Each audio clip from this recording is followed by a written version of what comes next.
Hello and welcome.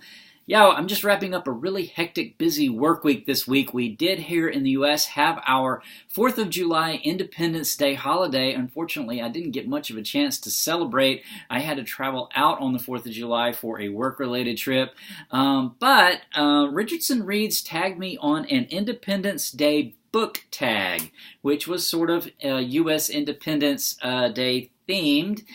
This tag was originally created by Steve Donahue, and I think it was so creatively done how he related the founders of the U.S., then their characteristics, then relating those to book themed questions. So let's just dive into it. There's about 10 questions here. All right, number 1, George Washington, the most overrated book you've ever read. Okay, so the most overrated book I've read, I thought about this. I don't want to offend anybody because I know a lot of people love this author and love this book, but to me it was The Handmaid's Tale by Margaret Atwood. I did not connect with this work really at all. Back when now it's been a long time since I've read this. I think I read it not that long after it had come out, so it's been a long time since I've read it, so maybe I need to reread it and give it another chance because I know a lot of people do like it. I've also never seen the television series that is based on this book, so I don't know, but I couldn't connect with The Handmaid's Tale. To me, it's highly overrated, the story. So, number 2, John Adams, the most argumentative book you've ever read. Okay, so I thought about this one too, and I decided to choose, let me just call it up, it's on my Kindle here, Arguably, Essays by Christopher Hitchens. This is a collection of essays of Christopher Hitchens, was published in 2011. Christopher Hitchens, I think a lot of times now he gets classed or considered mostly in the context of the New Atheism, of which he was considered one of the Four Horsemen, it's called. One of the sort of, founding writers, Richard Dawkins, Christopher Hitchens, Daniel Dennett, and Sam Harris were the Four Horsemen, they were called. So Christopher Hitchens, I think maybe a lot of people associate him with that. But these essays were just a collection of essays on all sorts of literary figures, political figures, books, essays he's published elsewhere like Vanity Fair and The Atlantic, collected here. Guaranteed to find something in here that's going to annoy you, probably because he's probably going to pick on somebody that you might like. But just a wide range of topics here, and he writes in such a sort of sparkling, sharp way that they're fun to read, even I think when he is criticizing someone that I have admired. So I will go with Arguably by Essays by Christopher Hitchens for the most argumentative book I've ever read. All right, next, Samuel Adams, the most underrated book you've ever read. So I decided to choose this little gem that I read it was early last year, I guess. Thoughts from the Dark Corner by J.P. Pereira. This is another collection of essays. I just love this little book of essays. I just think the essays were so beautifully written in a way, and they were so relevant and interesting on different topics. They're grouped around themes like doors, walls, and mirrors are the two big main themes, but, on understanding, on sickness, the one mortal sin, art and the devil, just a treasure of a little collection of essays, and I just think it's really underrated. If you notice this on Amazon, you'll see its sales ranking is way down in the million whatever. So it's not, I think it's just highly underrated, and I enjoyed it very much. Okay, next, Abigail Adams, a secondary character who probably could have handled things as well as the main character. Well, I decided to go with Ruby from Cold Mountain. Ruby from Cold Mountain. I chatted this book. I reread Cold Mountain last December, and I chatted this. I'll link to the chat below. But yeah, Ruby is just this elemental force. She just really deserves a novel unto herself. I think her and her father Stobad, just those two characters could have filled an entire novel. Ruby's definitely a survivor. The main character, the main female character in Cold Mountain, is named Ada. She has a little more difficulty figuring out how to survive where she finds herself during the Civil War, but Ruby's kind of got it all together, and she is just a wonderful character. So I'm going to go with Ruby from Cold Mountain for a secondary character who probably could have handled things better than the main character, which in fact Ruby in Cold Mountain did handle things better than Ada, I think. So, all right, number 5, Thomas Jefferson, the most hypocritical book you've ever read. So I thought about this, and I thought about an answer to this, and once I thought of this book, it just stuck into my mind, and I couldn't get away from it. So then I had to try to decide, is this really hypocrisy or something else? But I decided to go ahead and just say A Million Little Pieces by James Frey. If you don't remember this controversy back in like 2005, this was supposed to be a memoir of a person who had overcome addiction, drug addiction, and it was really media hyped. It was an Oprah Book Club selection. I ended up picking it up. I was in the middle of reading it when the news kind of broke that it was not really a memoir at all. It was largely fictionalized. And then there was this big media tempest over the whole thing. Oprah had the author and the publisher on her show where she grilled them about this and eventually kicked him out of her book club. And I was so annoyed with it that I threw the book away. I don't normally do that, but I just threw it away, like in the trash. I didn't donate it or anything like that. So, because what it was to me, he was trying to present himself as having gone through this journey of addiction, and when in reality, he was really just sort of embellishing it. It did, and it was a bestseller at the time. So yeah, I don't know if that meets the criteria technically of hypocrisy.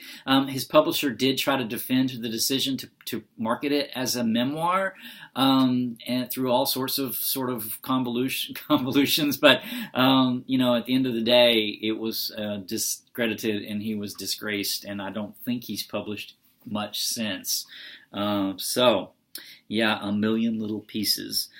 Benjamin Franklin, number 6. Benjamin Franklin, the book by the oldest author you've ever read. So I just thought about this, and I came up with my answer before I had seen Steve Donahue's channel, so I actually came up with the same answer as Steve Donahue. I kept thinking of I was searching, I kept thinking, who would it be? Everybody that I was reading up on, the authors that I thought it might be the oldest author, it turned out they published the work that I had read when they were in their 50s. But in my research, I did come across the fact that Herman Wouk published his last novel in 1990. He was 97, and the novel's called The Lawgiver. I have not read, I read a book by Herman Wouk back in high school. So I read The Winds of War, and I think the other one, War and Remembrance, at the time. I don't remember a lot about it, but I do have The Caine Mutiny on my want-to-read list, which I think it won the Pulitzer Prize for Literature in 1951. So I have The Caine Mutiny on my want-to-read list, but Herman Wouk actually wrote this memoir, Sailor and Fiddler, when he was 100 years old. Reflections of a 100-year-old author. So he was writing right up, I think. I think he passed away a couple of years ago. But he was writing there, at 100 years old and past it, I think. So yeah. Herman Wouk. All right, number 7, Alexander Hamilton, the least charismatic but important book you've ever read. So I thought about this too, as far as how I should respond. I ultimately decided to respond with this work of fiction, Stoner by John Williams, because it's such an understated novel, such a quiet novel, but yet really powerful about this sort of solitary man's life. And his journey kind of through life, and he is a non-heroic hero. He is a quiet person. He lives this unassuming life, not terribly successful in his career. He has an academic career, but what he does love is literature, and literature really sort of, I think, is what is his strength that he connects with throughout his entire life. But his life is just sort of an everyday. It's this nobility of an everyday man. I think is what I took away from it. I also chatted this book a couple of years ago, which I will link down to in the details below. Okay, number 8, John Hancock, the most charismatic but least important book you've ever read. Well, again, I thought about this a lot. I decided to choose The Da Vinci Code by Dan Brown. Very charismatic, very readable. It's a thriller. It's a page turner. I really dived into this and read this and enjoyed it. It was lots and lots of fun, but at the end of the day, it's not really based on it proposes to be based on a sort of a history, but in actuality it's not. But nevertheless, it was fun. So I am going to say The Da Vinci Code by Dan Brown for the most charismatic. And then most charismatic but least important. So number 9, Paul Revere, a book that alerted you to something. So for this, I decided to go with Stamped from the Beginning, The Definitive History of Racist Ideas in America by Ibram X. Kendi. This won the National Book Award for fiction, nonfiction, a couple of years ago, 2016, I think. What this book did for me was it really outlined really clearly that racism has a history. It's embedded in ideas. It's not going to be solved by things like communication, just getting to know people better and things like that, which I think a lot of times has been racist action has been put down to ignorance, has been ascribed to ignorance of people. It's not ignorance, I don't think. This book really illustrated for me that it's based on ideas that have a history that can be known. And once that history is known and studied and acknowledged, then the racist component of these ideas really lose a lot of their strength and a lot of their potency. And so I just think this book was so well done in this, and it really caused me to think about a lot of aspects of history that I had not thought of in this way before, and I still find it relevant. I still connect with it through other things that I'm reading constantly. So yeah, Stamped from the Beginning. All right, number 10, the last one. The smartest boring book you've ever read. The smartest boring book you've ever read. So this book I read with a library book. So I have the picture of me holding up the title page from the library book. The Horse, the Wheel, and Language from, let's see, The Horse, the Wheel, and Language, How Bronze Age Writers from the Eurasian Steppes Shaped the Modern World by David W. Anthony.